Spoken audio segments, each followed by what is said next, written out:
Sikhona ke la sise Royal Hotel. Kumnandi, kudelile, ubani obuhle. La phambi kwami ngime no manager. Umanager wase Pine Town. Omunye ke oshaya ngomacekeceke wemoto. Sawubona Zandile. Sanibona njani? Siyaphila njani? Nami ngiyaphila. Ngicela uyichaze nje, uchazele abantu nje ngokukhulekile mhlambe umuntu nomuntu uyebe nebongo zakhe zebhizinisi, abantu nje abakwaziyo bazi ukuthi mhlambe bakwazi kwi social media, abakwazi ukuthi ubani nje, uchazele abantu ukuthi ubani sikhuluma naye. Okay, igama lami nguZandi. I always call myself all streams of income. Exactly singibize lokho because I don't believe ukuthi uma usebenza fanele ungazama into eseceleni. Okay. Because the salary will never make you rich. The salary will never build your dreams. So uma ufuna ukuthi ube right fanele ube ukuthi khona into yenza on the side. Otherwise uyogcina impilo yakhe inganyakazi. So yes, ngiphila ngalokho nje. Ngila kwa entity, I've been here for 5 months. And 5 months? 5 months. Yes. In my 5 months I bought 2 cars already. The first car ngayithenga after 3 months in the business. The second car ngithenga le company here. Shuthi ngemoto eziwu2. Sure. I'm a manager also in Pine Town. Elihola kahle Monday. Achieved a lot. Yeah, a lot. On Mondays I make almost 20k. Month end also I get paid 20k. So opening trade because the mission when I started ganzo trade a bit. So but not you know what, I'm not gonna miss the opportunities because some opportunities they're right there. It's a company, listen, don't earn one, earn again. So I'm gonna share the business on my statuses, on my social media. So 99.9% of the people ngabathola with social media. So I wanna encourage everybody or to Yasaba recruiter, don't go to your cousins and your friends. Just go and post what we post. Post the cars that we buy. Post your own you will see what's in Nina namona guys. Manithola imoto sishutha nina. Wona lawo ma video lawo niyavumela ukuthi siwaposte. Ngivumela, take the videos, go post. Hamba nawo zenzela isinto sengane zakho. Noma yini asinabo ubuso bethu. Take it and speak unikeza abantu. Zandi.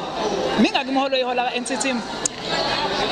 Okay, kunomholo ngihola ngomsombuluko uthi ngangena about 5. Right. So I'm getting paid because the team yami to 1,500 people already. Kunemali engenza ukuthi ngiya trader. And then there are certain bonuses angena ku 7,000, 3,000. Your team did very well on my birthday bangi 3% trade. So kuyenza nje kuningana. Awusitshela ngale manager le ayijwayelekile. Awusichazele ngayo. Being a manager lana you just need to push hard. Uyi manager ukuthi nje kahlahla ngibanga selfish. But about doing a business. Listen, let's duplicate yourself. Then teach them. That's why in my team, I have someone who has opened an office as well. I have someone who's opened an office in East London. I have someone who's going to open an office soon as So in fact, I have about 5 people already that are signed in my team. Why? I'm duplicating myself. Listen, let's do this. So it's not duplicating. So the first car that I bought was just for family. With the son and so on. And I wanted to show people it's possible. Doesn't matter to figure in, it's possible.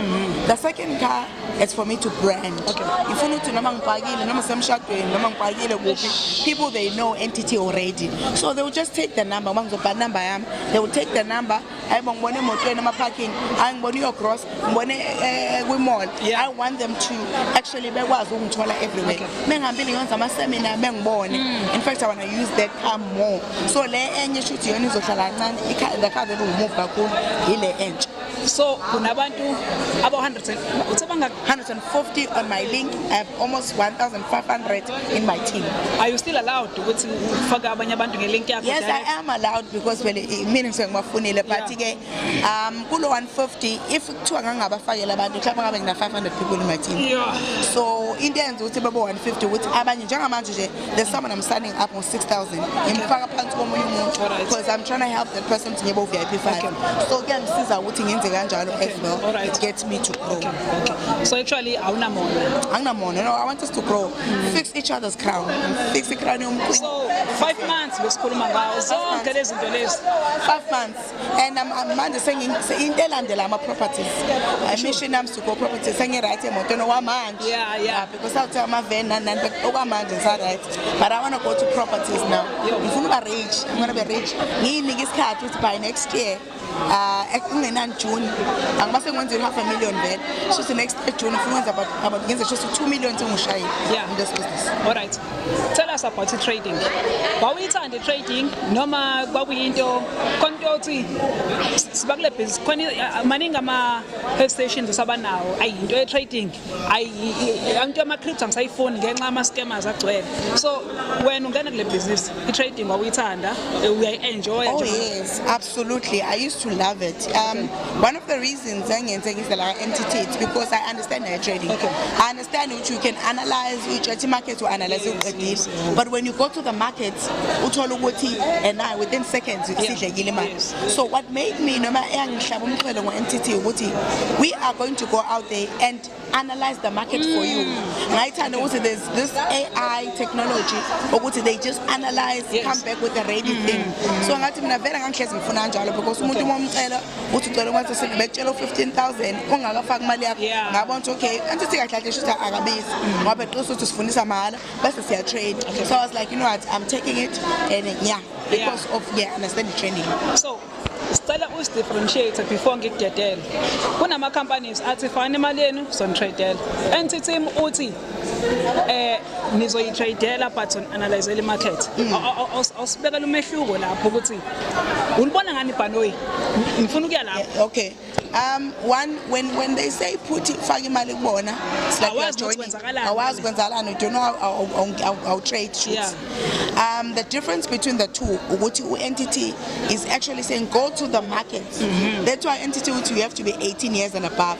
Uthi go to the markets and hamba your trader. The only difference what you are trading what we told you to go trade. I was just entity kahle just follow instruction. Entity would just come in there, follow instruction, that's it. So kanti laba abanye you never know imali yakho noma izobuya ufaka imali yakho kumuntu lana ufaka imali yakho on your awazi noma bayaholisana bayithatha kuphitha bayeneza uphone iphele kanjalo, but la uyazi ukuthi you trading. So my brother, I always call it capital. I don't even call it a joining fee because iyiphi inkampani ethi ufaka imali ethi naleyo ifakile nayo usungakwazi withdraw. So just just come grow you. That's why ngingamthanda umuntu ongena phatha 6,000 mina nje mina bantu you have to decide. Because why? Because ngithi mina ngifuna uyiroba ngifuna abantu abasheshe bebe rich. So ngoba ngiyazi ukuthi 6,000 wakho ukusa somewhere but bazoqala ngo 2,000 singashonda. Sabonga kakhulu siswami. Sakubongela impumelelo yakho. Asazi ukuthi kophela unyaka obekunjani ngoba lo nyaka akapheli kodwa nje already. No. Sabonga kakhulu. Thank you so much.